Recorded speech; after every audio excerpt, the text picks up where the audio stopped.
En dépit d'un contexte sociopolitique difficile qui engendre tous les maux, l'insécurité avec toutes ses composantes, la mauvaise gouvernance, le dysfonctionnement de certaines institutions, la fermeture de certains établissements scolaires, de certaines facultés, le désespoir généralisé chez nos jeunes.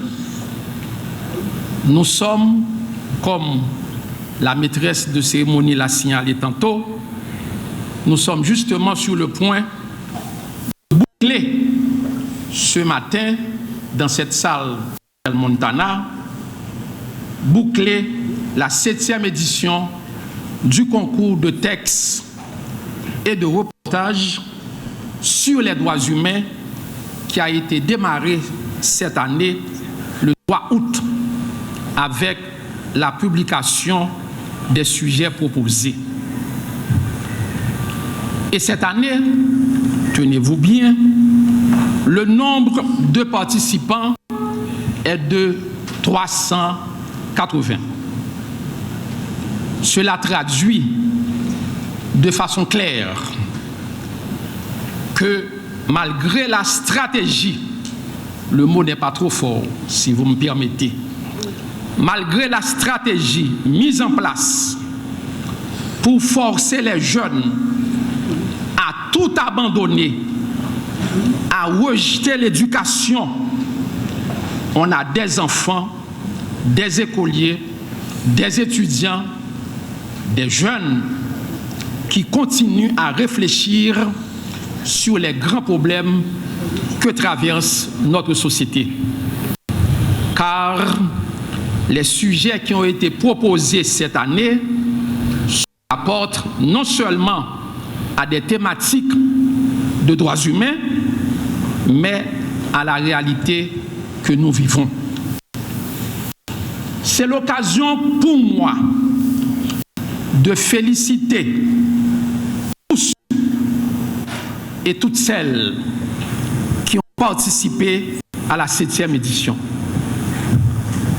Félicitations aux présélectionnés qui ont subi l'épreuve d'audition après le dépôt du texte écrit.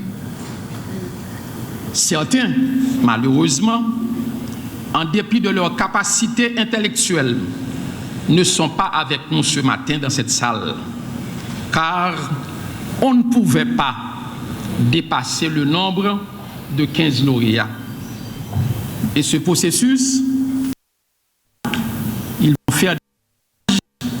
ce processus n'a pas été facile.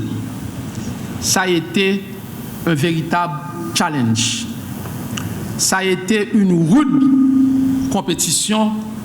Le président du jury du concours peut en témoigner en marge de cette activité. Quant à vous, mes très distingués lauréats et lauréates des 3 catégories, à côté des félicitations, des compliments que je vous adresse au nom de toute l'équipe de l'OPC, au nom des membres du jury et surtout en mon nom propre, je vous encourage à marcher sur les traces des grandes figures historiques en matière des droits humains. Lors de la série d'auditions, vous les avez cités. Vous les connaissez en partie. Je vous exhorte à les choisir comme modèle. Je vous exhorte à choisir aussi comme modèle les personnalités ici présentes qui ont fait de bonnes choses pour le pays, des personnalités qui vont recevoir une distinction de l'OPC dans quelques minutes.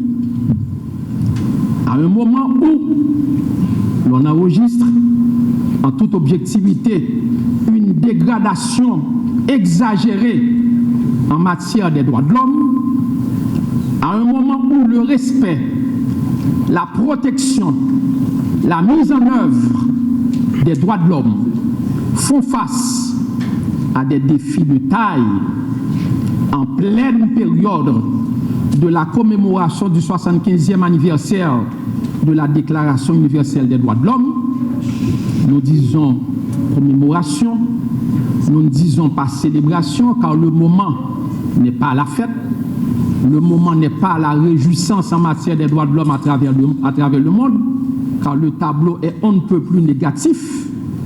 Donc, à un moment où l'on fait face à de sérieux problèmes en matière des droits de l'homme, je vous exhorte à faire de la lutte pour le respect des droits humains, la lutte en faveur de la justice, de la démocratie, de la bonne gouvernance, de la paix, de la tolérance, une priorité dans votre vie quotidienne.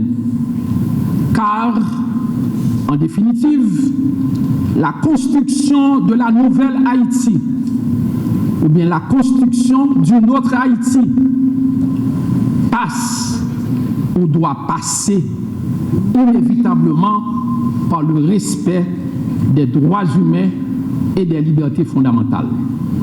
Je vous dis encore une fois, félicitations, compliments, excelsior à vous, les distingués lauréats et lauréates de la 7e édition du concours de textes et de reportages organisé par l'Office de la protection du citoyen et de la citoyenne.